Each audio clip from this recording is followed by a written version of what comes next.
یہاں پہ وہ رہتے ہیں، وہ اللہ تعالیٰ کی معرفت رکھتے ہیں، اللہ تعالیٰ کی وحدانیت کو وہ تسلیم کرتے ہیں۔ ایک روایت میں آتا ہے کہ تمام جاندار اپنے معبود کو بھی پہچانتے ہیں، اپنی روزی کے ذرائع کو بھی جانتے ہیں، نر و مادہ ایک دوسرے کے خوب پہچانتے ہیں اور آپس کے تعلقات کے لیے آبادہ رہتے ہیں۔ چڑیوں اور کبوتروں کی مثال لے لیں، تنکا تنکا اکٹھا کر کے خود ہی اپنا گھونسلہ بناتے ہیں، پھر چڑی اور کبوتر اس میں انڈے دیتے ہیں جنہیں نر اور مادہ باری باری سیتے ہیں۔ جب بچے نکلتے ہیں تو دونوں ان کی پرورش کے ذمہ داری کو قبول کرتے ہیں۔ نر اور مادہ اپنے اپنے منہ سے خوراک لاتے ہیں اور بچوں کے منہ میں ڈالتے ہیں۔ کیا یہ سب اللہ تعالیٰ کی نشانیاں نہیں ہیں؟ اللہ تعالیٰ نے ہر چیز ہمارے لیے جو ہے وہ واضح کر دی، اس کے باوجود اگر ہم شعور نہیں رکھتے، اس کے باوجود اگر ہم ماننا نہیں چاہتے، پھر آگے کہہ دیا کہ ہم نے کس قسم کی کوئی کمی نہیں رہنے دی، اس میں ہر چیز درج کر دی گئی ہے، ہر چیز بتا دی گئی ہے۔ سورہ نام میں اللہ تعالیٰ فرماتے ہیں وَلَا رَطْبٍ وَلَا يَابِسٍ إِلَّا فِي كِتَابٍ مُبِينٍ کہ ہر خشک اور تر چیز کا بیان اللہ تعالیٰ نے اس قرآن مجید میں موجود کر رکھ دیا ہے۔ ہر شخص کا نام اعمال بھی تیار ہو رہا ہے، محاسبہ بھی ہو رہا ہے، اس وقت وہ سامنے جب قیامت کا دن ہوگا اس کے سامنے رکھ دیے جائیں گے، اس میں بھی انسان کا ہر عمل شامل ہو جائے گا۔ تو فرمایا جائے گا یہ کتاب کس چیز کی اس میں کمی چھوڑی، اللہ نے ہر چیز اس میں رکھ دی ہے۔ ثم الی ربہم یحشرون پھر سب کو اپنے رب کی طرف اکٹھا کیا جائے گا، اس کا حساب کتاب کیا جائے گا۔ اپنے رب کی طرف جب یہ اکٹھے ہوں گے تو ان کا حساب کتاب کیا جائے گا، جب حساب کتاب کیا جائے گا تو پھر پتہ چل جائے گا کہ دنیا میں ہم کیا کرتے آئے ہیں۔ اب یہ جو روٹ ورڈ ہیں آپ انشاءاللہ تعالیٰ ان کو دیکھ لیجئے گا، ٹائم کی کمی کی وجہ سے میں ان کو نہیں پڑھوں گی۔ ہمارے لیے تفصیلی نکات کیا ہے کہ زمین پر چلنے والے سب حیوان چرند پرند بھی بھی انسانوں کی طرح کی جماعتوں میں رہتے ہیں۔ اللہ نے لوہے محفوظ میں ہر چیز کو شمار کر رکھا ہے، قیامت کے دن سب اللہ تعالیٰ کی طرف جمع کیے جائیں گے۔ حدیث کیا ہے کہ ابو ہریرہ رضی اللہ تعالیٰ سے روایت ہے کہ آپ صلی اللہ علیہ وسلم نے فرمایا قیامت کے دن حقداروں کو ان کے حقوق دلوائے جائیں گے، یہاں تک کہ سینگ والی بکری نے جو سینگ بے سینگ بکری کو مارا ہوگا اسے قصاص دلوایا جائے گا۔ مسند احمد کی حدیث ہے 13161۔ قوانین کی اہمیت، نظام کے نفاذ کے لیے، مختلف حالات سے نبرد آزمائی کے لیے، تکمیل مقاصد کے لیے، اعلیٰ تقسیم کار کے لیے۔ ہم نے کیا سیکھا اس آیت سے کہ اللہ نے اپنی مخلوق چرند پرند کے لیے نظام مرتب کر رکھا ہے اور ہر مخلوق کا مکمل حساب اپنے پاس کتاب میں درج کر رکھا ہے۔ ہم سب اپنے تمام اعمال کے ساتھ رب کی طرف اٹھائے جائیں گے۔ ہمیں اپنے ہر عمل کی جواب دہی کے لیے تیار رہنا ہے، اپنے سفر آخرت کی شعوری تیاری کرنی ہے، سمانی آخرت کے لیے بہترین اعمال یعنی کہ حسنات کو جمع کرنا ہے۔ 39 اور الذین وہ لوگ جو کہ کذبوا نے جھٹلایا بھی آیاتنا ہماری آیات کو، سمن بہرے ہیں وہ بکمن گنگے ہیں، فی الظلماتی اندھیرے میں، من جو جس کو یشاء چاہے اللہ یضللہ اسے گمراہ کر دے، ومن یشاء اور جسے چاہے یجعلہ اسے کر دے علی پر صراط راستے مستقیم سیدھے۔ اور جو لوگ ہماری آیتوں کی تکذیب کرتے ہیں وہ تو طرح طرح کی ضرورتوں میں بہرے اور گنگرے ہو رہے ہیں۔ اللہ جس کو چاہے بے راہ کر دے اور جس کو چاہے سیدھی راہ پر لگا دے۔ اب یہ کھلا ہی اللہ تعالیٰ نے بتا دیا جہاں پہ کہ جو مکذبین ہیں، جو کہ جٹلانے والے، ان کی کیا حالت ہے۔ جن لوگوں نے اللہ تعالیٰ کی آیات کو جٹلا دیا وہ کیا ہے، سمون بکون، وہ بہرے اور گنگے ہیں۔ جس نے اللہ تعالیٰ کی آیات الہی سے فائدہ ہی نہ اٹھایا، جس نے اس کو حق مانا ہی نہیں، حق کو سنا ہی نہیں، وہ بہرے ہی رہے۔ جس نے ایمان کا حکم زبان سے ادا ہی نہیں کیا، گنگا رہا۔ پھر ظلماتی وہ اندھیروں میں ہے، وہ بھٹک رہے ہیں، وہ کفر اور شرک اور نفاق اور بدعات کے اندھیروں میں پڑ گئے ہیں۔ منکرین اور مکذبین جو ہے وہ اسی طرح روشنیوں سے دور ہوتے ہیں۔ اللہ تعالیٰ ان کے دلوں کو روشن نہیں کرتا، ان کو منور نہیں کرتا۔ اللہ سبحانہ تعالیٰ قرآن پاک میں سورہ ابراہیم میں کہتے ہیں کہ لِتُخْرِجَ النَّاسَ مِنَ الظُّلُمَاتِ إِلَى النُّورِ تاکہ آپ اس کے ذریعے لوگوں کو اندھیرے سے نکل کر روشنی میں لے کے جائیں۔ مگر یہ بدقسمت لوگ ہیں کہ اس سے محروم ہیں، کہ یہ قرآن کی آیات ہیں، ہمیں اندھیروں سے نکال کر ہمیں روشنی کی طرف لے کے جاتی ہیں۔ من یشاء اللہ یضللہ جسے چاہے اللہ تعالیٰ اس کو اللہ تعالیٰ ہدایت دے دیتا ہے، جسے چاہے اسے گمراہ کر دیتا ہے۔ اور اس کا اصول یہی ہے کہ جو شخص ضد اور عناد کا کو اختیار کرتا ہے، ہٹ درمی دکھاتا ہے، اللہ تعالیٰ اس کو ہدایت نہیں دیتا۔ قرآن پاک کا فیصلہ ہے نا، اللہ تعالیٰ کیا کہتے ہیں، واللہ لا یہدی القوم الظالمین، اللہ تعالیٰ ظلم کرنے والوں کو ہدایت نہیں دیتا، ہدایت سے نہیں نوازتا۔ جب ظلم کو کوئی ترک کر کے نیکی کو اختیار کرے گا، اس کے لیے کوشش کرے گا، اس کے لیے جہد کرے گا، کفر شرک کی بجائے ایمان و توحید پر اپنا عقیدہ رکھے گا، نیکی کے لیے تڑپ رکھے گا، اس میں اس کے اندر وہ تڑپ پیدا ہوگی، پھر اس کے لیے کوشش کرے گا، تو اللہ تعالیٰ اس کے لیے ہدایت کے راستے کو واضح کر دے گا۔ اللہ تعالیٰ اس کے لیے اس میں آسانیاں پیدا کر دے گا۔ اور ہر وہ شخص جو کہ اس چیز کی صلاحیت رکھتا ہے، اس کو طلب کرنا چاہتا ہے، وَمَن يَشَاءُ يَجْعَلْهُ عَلَىٰ صِرَاطٍ مُسْتَقِيمٍ، جس کو چاہتا ہے صراط مستقیم پر ڈال دیتا ہے اور کہتا ہے کہ اس راستے پر چلو، ھذا صراط علی مستقیم، علی مستقیم، یہ سورہ حجر میں آتا ہے، یہی سیدھا راستہ ہے۔ فرمایا کہ تمام تر نشانیاں طلب کرتے ہو، تم نشانیوں کو ڈھونڈ رہے ہو، حالانکہ تمہارے ارد گرد لاکھوں کی تعداد میں نشانیاں ہیں، تم اس پہ غور و فکر کرو، سمجھو تو صحیح۔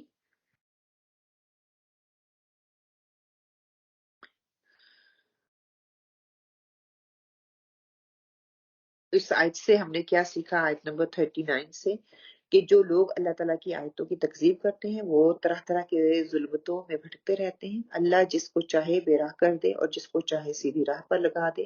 جن لوگوں نے اللہ کی آیتوں کو جھٹلایا وہ اندھیروں میں بھٹکتے رہتے ہیں اور وہ گنگے اور بہرے ہیں، وہ سننا ہی نہیں چاہتے، بولنا ہی نہیں چاہتے، ہدایت حاصل ہی نہیں کرنا چاہتے۔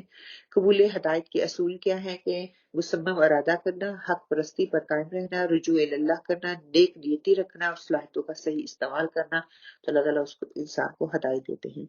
ہم نے سیکھا کیا کہ جو اللہ کی آیات کو جھٹلاتے ہیں وہ حق سے محروم ہو جاتے ہیں۔ اللہ نے گمراہی اور سیدھا راستہ دونوں کو واضح کر دیا، حق کو پہچاننا ہے۔ قبول حق کی باعث انسان کا سیدھی راہ پر چلنا آسان ہو جاتا ہے۔ آیت نمبر 40 میں غم اور مشکل صرف اللہ تعالیٰ ہی، دونوں چیزوں میں، غم میں بھی اور مشکل میں اللہ ہی کو پکارنا ہے۔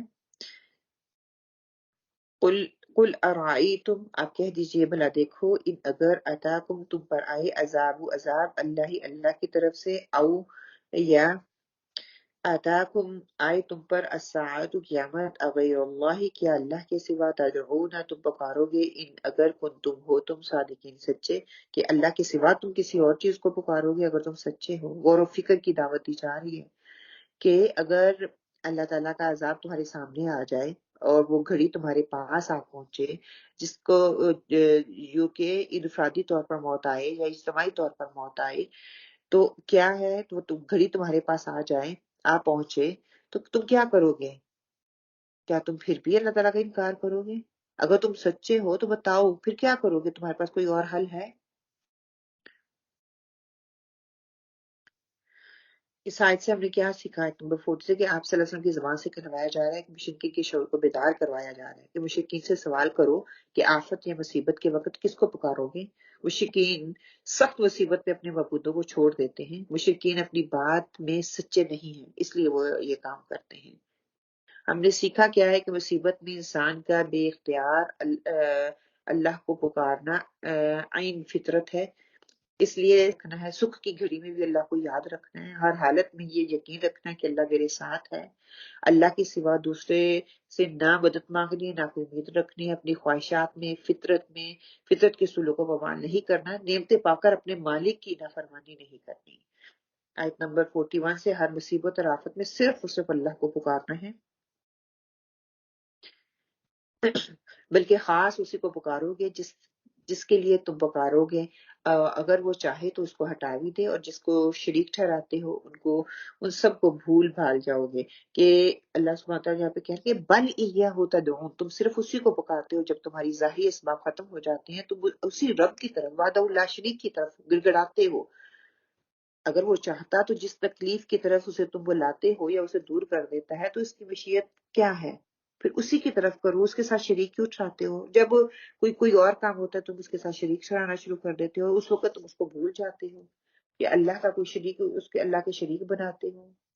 اس وقت تمہاری سمجھ میں ہی نہیں آتا کہ مشکل اللہ کے سوا کوئی اور بھی ہے، سارا اختیار اسی کے پاس ہے، اسے مجبور نہیں کر سکتا کہ مطلب کہ اسی لیے آپ صلی اللہ علیہ وسلم نے فرمایا تھا کہ دعا ہمیشہ حاجت جو ہے پختہ طریقے سے مانگو۔ کیوں؟ کیونکہ اللہ کسی کو کا مجبور اور محکوم تو نہیں ہے، اس کی مرضی ہے تو وہ دعا قبول کرے۔